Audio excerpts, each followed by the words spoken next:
Ghost hunter in a cemetery. I know, kind of cliche. But cemeteries can be interesting places. They can tell you a lot about the people that are buried here. They can tell you a lot about family lineage. They can tell you a lot about the town that they're located in. The cemetery's haunted?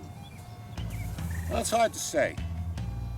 Could be a lot of reasons. There could be spirits coming back in visitation. Could be unfinished business. In some rare occasions, spirits come back because of vengeance. But either way, this is the last stop on the tour, so to speak. I'm Ken DaCosta. I'm co-host of the Paranormal Channel's Dead Air. And for the next half hour, we're going to bring you evidence clips of people trying to prove there's something beyond this mortal coil. They're submitted by investigators and people just like yourself, the general public, as we try to answer the question, do ghosts exist? This was a former bordello, and there's a woman standing at the end of the hall in a dress. Was absolutely fascinating to us. I'm Tony Rathman with Entity Voices Paranormal Investigations in Phoenix, Arizona. My paranormal reveal takes place June 26, 2020 at the Red Garter Inn in Williams, Arizona. August Tetzlaff, a German merchant tailor, appeared in Williams, Arizona around 1895 with a set of plans for a first-class two-story bordello and saloon. By building a yellow brick Victorian building across from the Grand Canyon Railway Station, he hoped he would make his fortune when a rail line was completed to a silver and copper mine to the north. The architectural plans were designed to separate the two floors completely. A great deal of thought was put into the layout of the second floor bordello to ensure a smooth operation. The layout featured a central parlor room at the top of the stairs with couches and a cook stove. It created a social center for the gals as well as a place for cowboys to make their overtures. Completed in October 1897, Tetzlaff leased the ground floor saloon to Michael Rennecke, with the brothel upstairs to be held separately. A 1901 fire burned all the wood buildings to the east, but Tetzlaff's two-story brick building stopped the blaze from spreading further. In the 1920s, Prohibition temporarily shut down the saloon business, and an old Indian scout and wagon driver named Logino Mora leased the first floor. The bordello operation on the second floor continued through this time.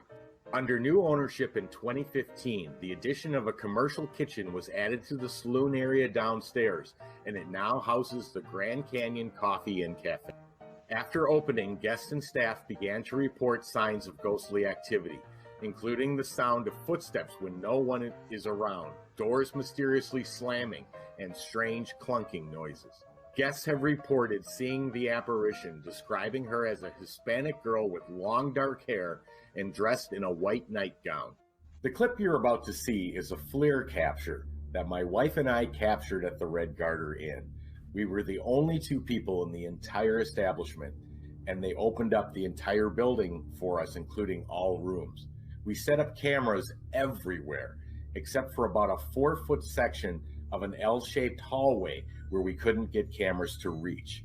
The particular clip you're about to watch was captured on the Flir prior to us setting it on a tripod.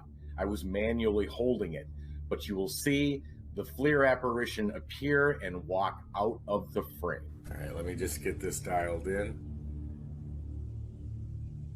Wait, there's something at the end of the hall. Oh my gosh, baby, what is that? I don't know, hold on, let me focus. It looks it's a woman. Like a woman. Oh my god, you see the hair? Or two people? I can't tell. It's in the dress. It looks like a dress. Let me try to move a little closer. That's it. It's moving. Holy crap. It's still there. Yeah, I see it. Okay, let's go forward. Oh, I walked away. Go back. No, it's gone. but it's not here. Oh my gosh. That was cool. Let's review it. We were really surprised to see this clip, especially because what we caught was caught in the only area of the hotel that we didn't have night vision cameras running. So it's like they knew where to stand where our cameras weren't going to pick them up. We were completely surprised when we turned on the camera because this image showed up in the hall. I did not even have time to put the camera on a tripod. The hallway makes an L-shaped curve, so we can only get a glimpse of what was showing through down the other hall. You can see what looks like a woman in a long dress. We then tried to move forward to get a better glimpse and noticed that she moved. Now you'll see that coming up here. As I take a step forward, she slides back. So again, we took another step forward and she completely walks off screen as she's gone now. We walk to the end of the hall, no one there. It's so interesting when you capture a FLIR image. I mean, your first thought process is, okay, this is explainable, but this wasn't. We couldn't explain what this image was, how we captured it, and the fact that this was a former bordello and there's a woman standing at the end of the hall in a dress was absolutely fascinating to us.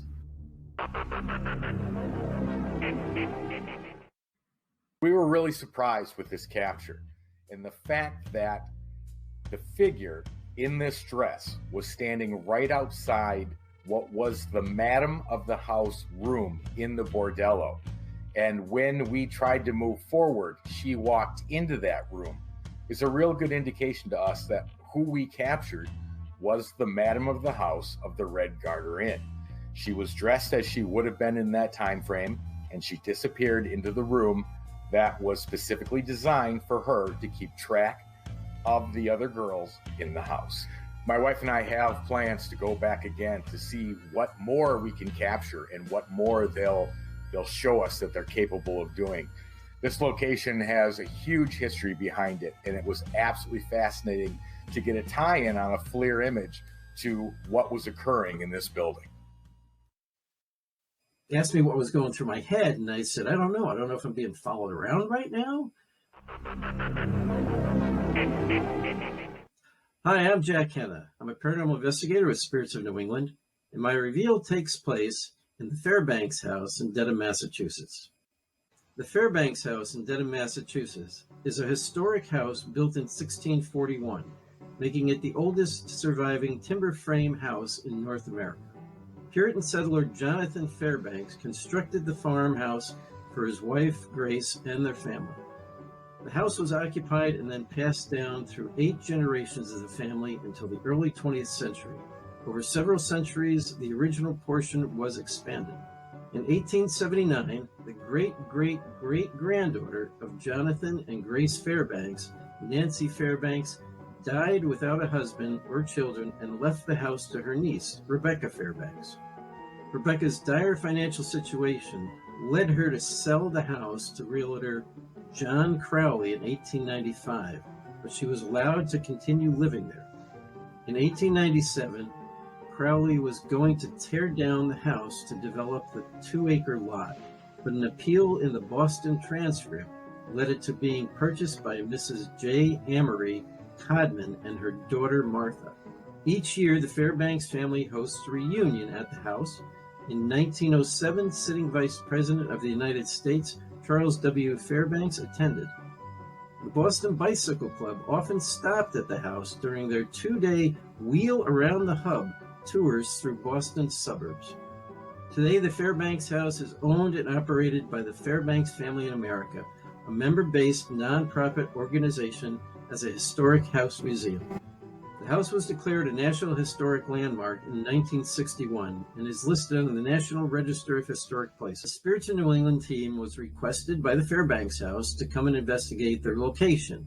They had had several experiences in the house, hearing things like voices, male voice talking to them, things being moved around, hearing boxes, what sound like boxes being moved, all these different things going on, footsteps. So they asked us to come in and investigate it for them to find out what was happening. They even had alarms going off in the place at night many times, where they would have to have the police come by, check out the house, look inside. And of course, it's locked up at night because it is a museum, so nobody's there at night. Sometimes they would see a light in one of the upstairs windows, but often walking, especially downstairs. They'd hear something walking through the whole downstairs area. And that was what's setting off some of the pressure-sensitive alarms, as well as the infrared alarm. It was myself, Ellen McNeil, Sarah Campbell, Ellen's daughter, and Sharon Kugler. The clip you're about to see, we captured in the downstairs, I think it was the west wing area of the building. So this is the area where we caught it in. It's what they call the living room area. Yeah, it's just weird that it was up there. And, I mean, that was powerful. Yeah, it was. I mean, I felt it, right away.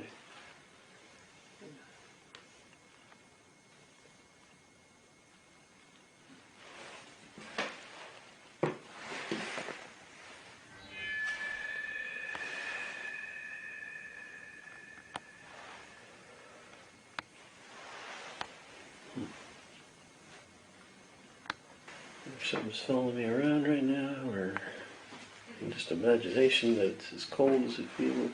No, it's definitely cold. He asked me what was going through my head, and I said, I don't know. I don't know if I'm being followed around right now. So this is a clip you're seeing now at the Fairbanks house in Dedham, Mass. That's Sarah Campbell, one of our investigators, sitting on the floor. Her and I were the only ones in the building at all at this point at night. It was about 2 a.m. You'll see a light coming through a window at some point. That's a spotlight that's across the street. And you see, well, I'll let you decide for yourself what you just saw, but what we believe it was is 3 shadow figures that just moved through the room. I can't tell you why I'm even following them with the camera. I was holding the camera at chest level. I was just kind of panning around the room. I actually think I'm lucky I caught them. It got really cold in that room. Now, it was November, it's true, but it was like 40, 45 degrees outside that night. Cold, but not terribly cold, but this felt like really cold in the room, like maybe 10, 20 degrees out. So again, I can't tell you why I even caught those, because I didn't know they were there. We didn't see them. And it's just very interesting. We did go back, try to debunk it, and we spent 3 hours doing that another night, and we couldn't recreate that, just so you know. So I guess we're going to show you this again at half speed and let you watch it a little bit closer to see if you can catch what's going on there.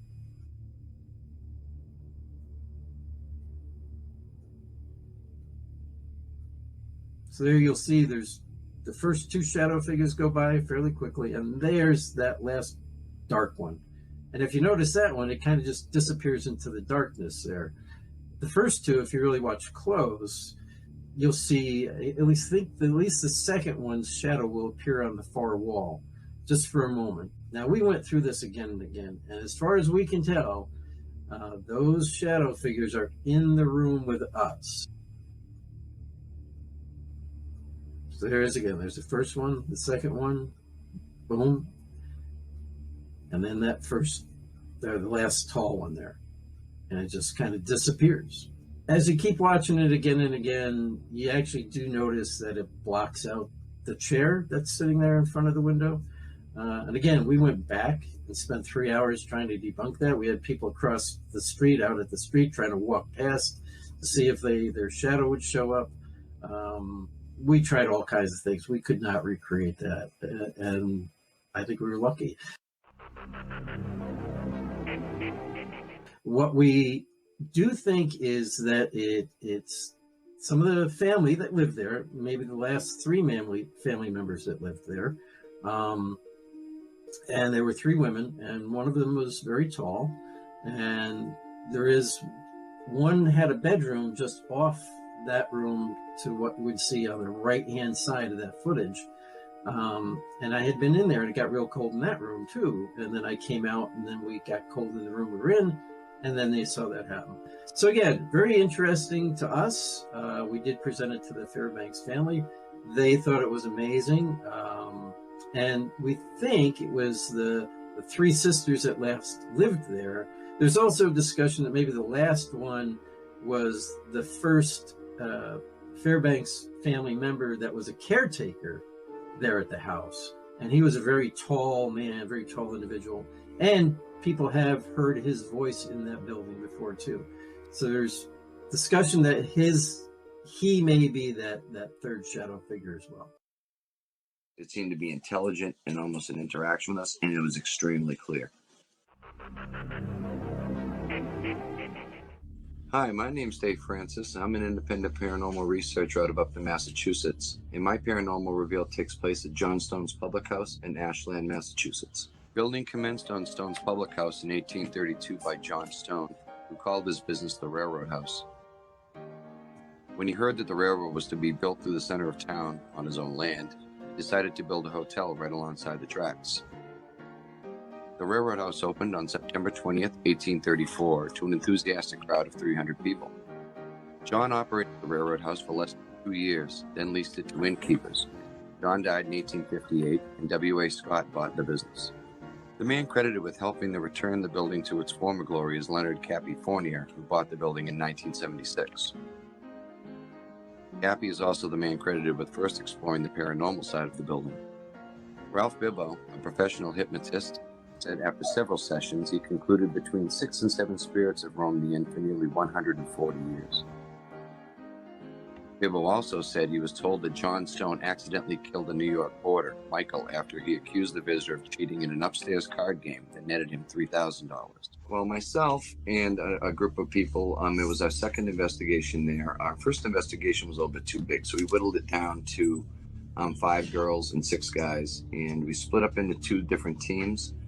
We had some action earlier in one of the rooms and asked one of our researchers, Michelle Maurer, if she could ask some questions for us regarding what had happened earlier.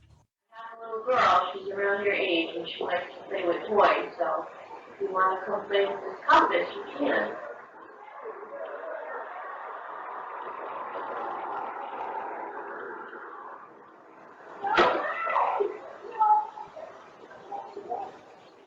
Okay, so at the beginning of the clip, our researcher, Michelle Maurer, asks if there's a little girl spirit named Mary that's with us, and begins to let Mary know that she has little girls of her own. And we had an incident with a compass moving, a little small liquid compass that had actually physically been moved.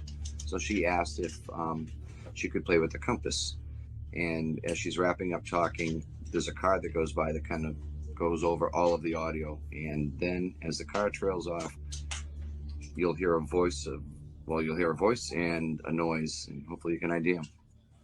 I have a little girl, she's around your age, and she likes to play with toys, so if you want to come play with this compass, you can.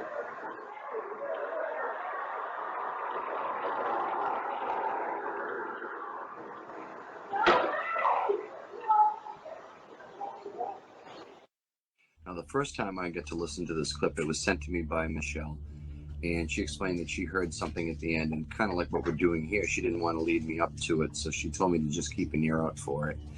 And I was sitting at the computer, I had my earphones on, and I was listening. And honestly, the first time I heard it, I didn't kind of pick up on the first thing that we heard, but when it came to the end of the clip where there was this bang noise and a little girl yelling at us to go away,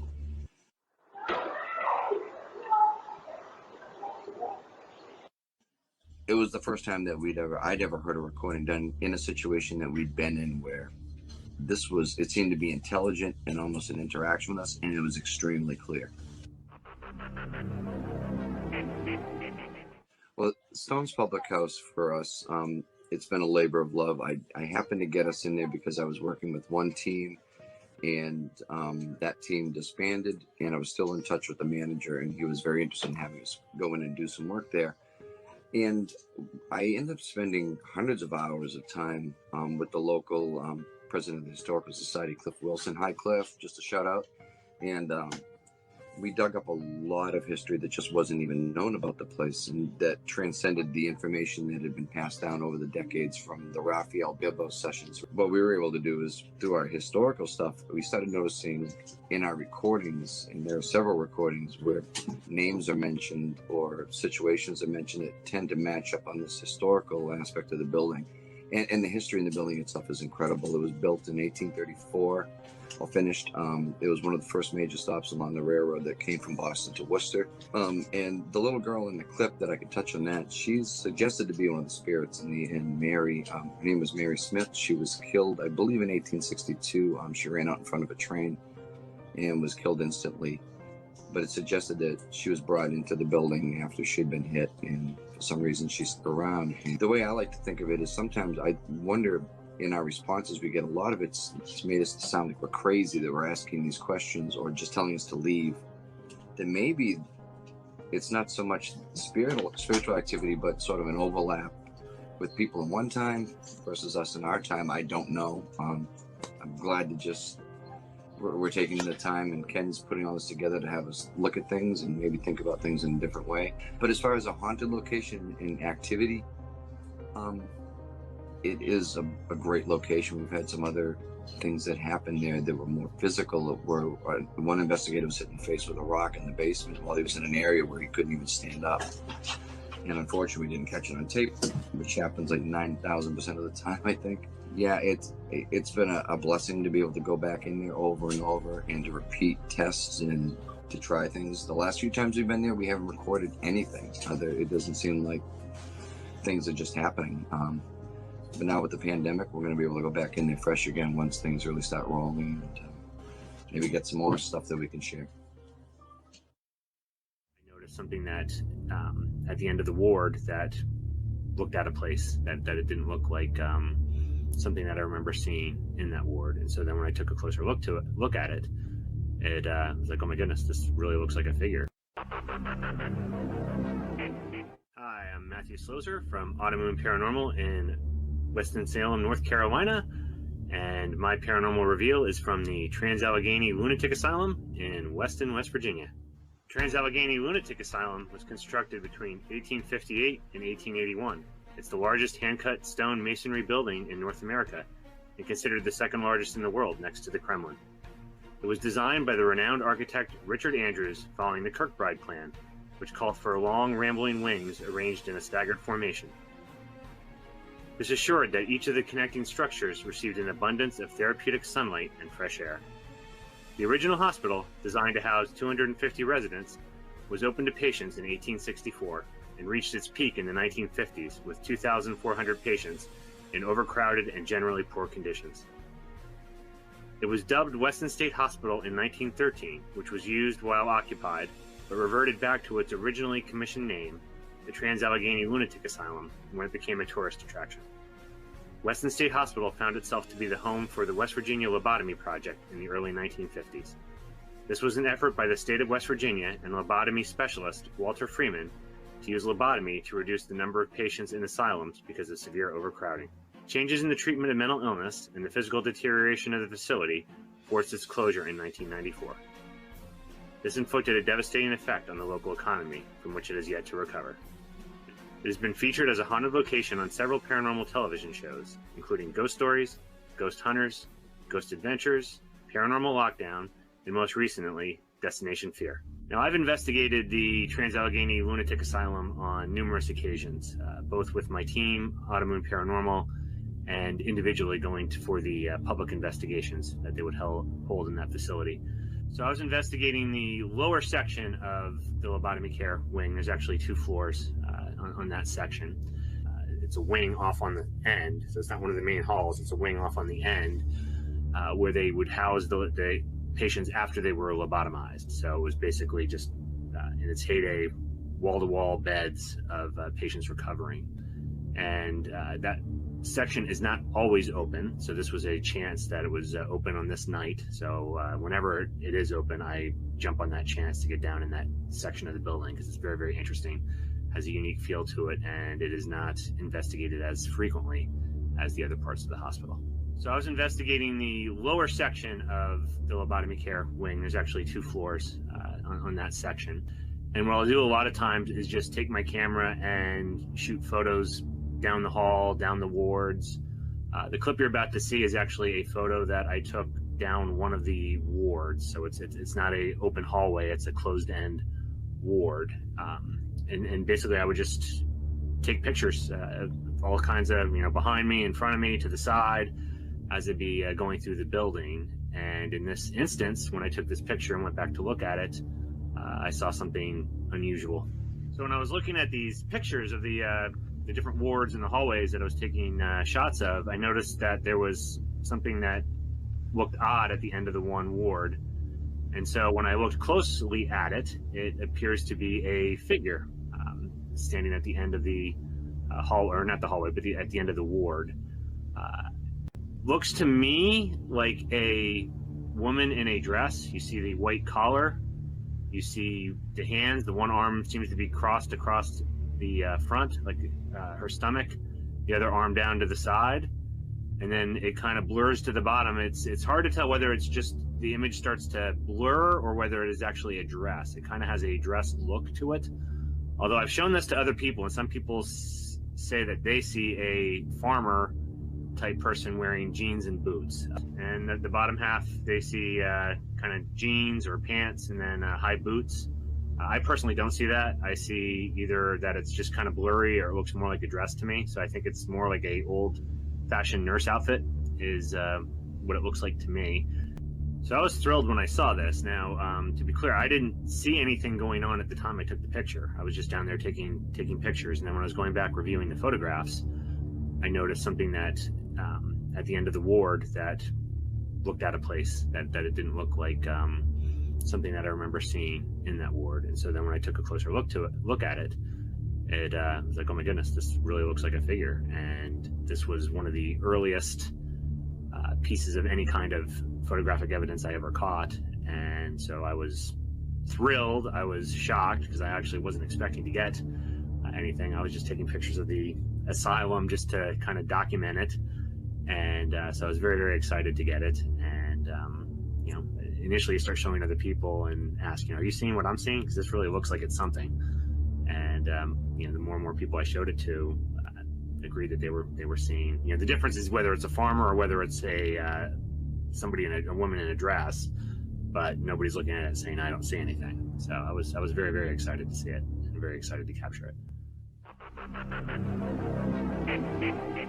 Now, I love the Trans-Allegheny Lunatic Asylum, and based on my experience there, it is a very active location. Compared to maybe some other locations that I've been at, I honestly feel most of it is just the energy or the souls from that place that have a story to tell, that are there. Lobotomy care in general, where I captured that picture, has a very heavy feel to it. And if you can just imagine what went on there, just the trauma of that procedure and just everything associated with it, it makes sense that it would kind of have that air and atmosphere to it. The actual capture, the picture, I believe, is a nurse.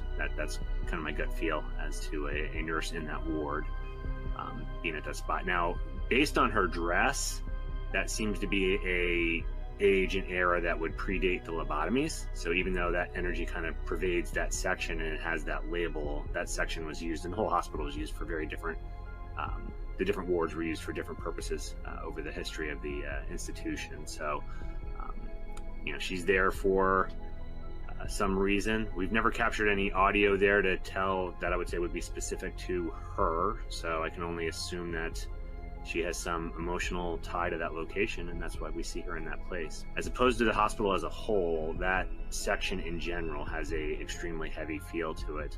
And when you think about one of the main reasons it was used, at least in the 50s and 60s, it makes sense that it would kind of have that heavy air to it. When my mom found out about my little hobby here, she would always say, you leave those ghosts alone. But I can't. I've seen and experienced too much, and I want more answers. If you're like me at home, watching this, You're probably not in a hurry to find out what happens to us on the other side in a personal sense. Neither am I. That time will come. But until then, we're going to keep searching. We're going to keep looking. We're going to keep watching. We're going to keep listening. And we're going to keep presenting these paranormal reveals.